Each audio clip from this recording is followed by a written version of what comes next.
मला एका हाताची गरज नाही. माझा मेंदू आणि बोलणं सुरू राहिलं तर माझ्या त्या हाताची गरज भरून निघेल. हे विधान होतं अमेरिका इस्रायल हल्ल्यात मृत्युमुखी पडलेल्या इराणचे सर्वोच्च नेते अयातुल्लाह खामनेई यांचं. अयातुल्लाह खोमेनी यांच्या मृत्यूनंतर इराणचा कार्यभार खामनेई यांनी स्वीकारला. इराणच्या राजकीय पटलावर मात्र त्यांचं अस्तित्व त्या अगोदरपासूनच होतं. त्याच कालावधीमध्ये इराण इराक युद्धाच्या वेळी नमाज पठण झाल्यानंतर ते लोकांच्या प्रश्नांना उत्तरे देत होते.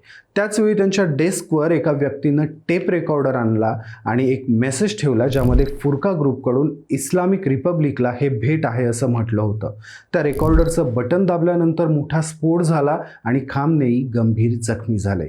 मोठा कालावधी त्यांच्यावर उपचार चालू होते. त्या हल्ल्यातून खामनेई बचावले खरे, मात्र त्यांचा उजवा हात कायमचा निकामी झाला.